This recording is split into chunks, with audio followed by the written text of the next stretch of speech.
Salut les confinés. Alors ce soir à 17h30, il y a Ekel et Jekyll, le retour. Donc Philippe et Véran qui vont nous parler, conférence de presse pour nous annoncer ce qui va se passer après le 11 mai, voilà, blablabla.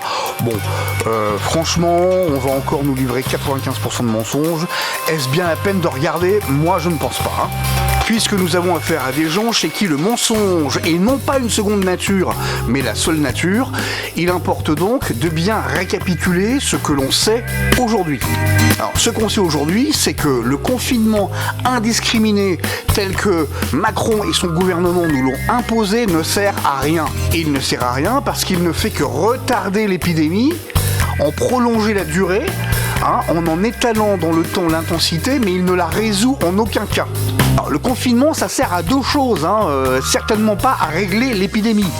Le confinement, ça sert effectivement à permettre d'ajuster le nombre de malades nécessitant des soins avec la capacité de traitement du système de santé afin qu'il n'explose pas. Ça n'a pas été fait en France et ce n'est pas le cas en France. Et le confinement sert également à gagner du temps afin de préparer les stocks et le système qui permettra de prendre en charge et de traiter l'épidémie sans mettre à l'arrêt le pays, ce qui n'est pas non plus le cas en France. Quand on a imposé un confinement indiscriminé, c'est-à-dire un confinement concernant tout le monde, le seul moyen d'en sortir, c'est un contrôle indiscriminé, c'est-à-dire de tester tout le monde. Alors, de quel test parle-t-on? Le premier test est le test de dépistage, c'est le fameux test CRP, donc de réaction en chaîne par polymérase, qui permet de déterminer si vous êtes malade du Covid-19 ou pas, c'est-à-dire que si le virus est actuellement présent chez vous et quelle est la charge virale. Alors ce test, on sait le réaliser depuis la fin décembre, puisque c'est la date à laquelle on a obtenu le code génétique de ce virus. Aujourd'hui, à l'heure à laquelle je vous parle, les personnes présentant des symptômes du Covid-19 en France ne sont toujours pas systématiquement testées et le 11 mai, elles ne le seront pas. Le deuxième type de test, ce sont des tests de sérologie, dits tests ELISA, qui visent à déterminer si vous avez développé des anticorps au coronavirus. Alors ces tests sérologiques sont très intéressants pour toute une série de raisons. Tout d'abord, on peut les faire en masse et ils sont très peu coûteux. N'importe quel laboratoire d'analyse médicale, que ce soit d'un hôpital ou privé, sait les faire et les laboratoires d'analyse vétérinaire peuvent également les faire.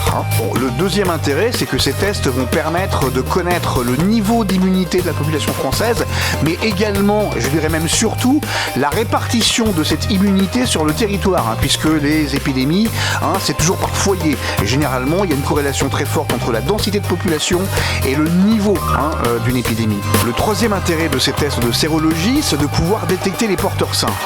Si votre test de sérologie revient positif, ça peut vouloir dire deux choses différentes. La première, c'est que vous avez été infecté par le coronavirus et que vous avez développé une immunité qui vous a permis d'éradiquer le virus de votre système.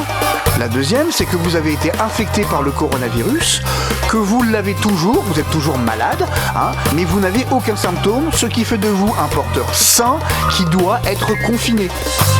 Maintenant, pour savoir dans lequel de ces deux cas vous êtes, il faut faire le test CPR après le test de sérologie. Parce que le seul moyen de le savoir, c'est de déterminer votre charge virale. Or, le problème aujourd'hui, c'est qu'on n'a pas suffisamment de kits de prélèvement ni de réactifs pour tester tout le monde. Aujourd'hui, on n'est pas capable de faire passer des tests de sérologie à tous les Français, alors que ce sont des tests, encore une fois, simples. Et on n'est pas non plus capable de faire passer les tests de dépistage à ceux dont le test de sérologie revient positif.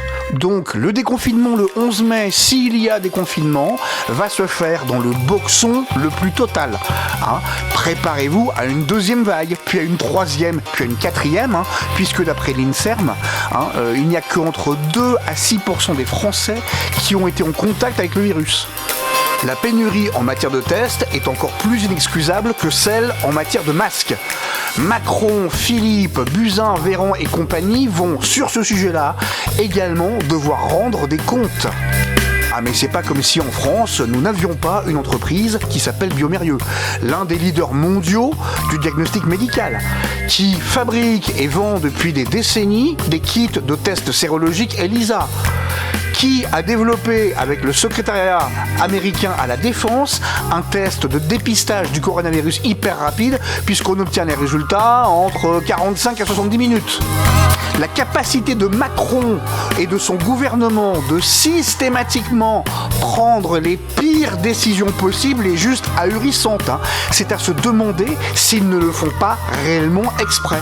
Macron, Philippe, Véran et les autres, non seulement en plusieurs mois, ont été parfaitement incapables de mettre la main sur un nombre de masques FFP1 et FFP2 nécessaires pour ne serait-ce que pour les soignants, mais en plus ils n'ont pas été capables de faire constituer les réserves de tests, donc essentiellement de kits de prélèvement et de réactifs, donc d'enzymes essentiellement, pour pouvoir commencer à tester le jour où on commence à déconfiner de manière massive la population française sur une période qui ne devra pas excéder un mois.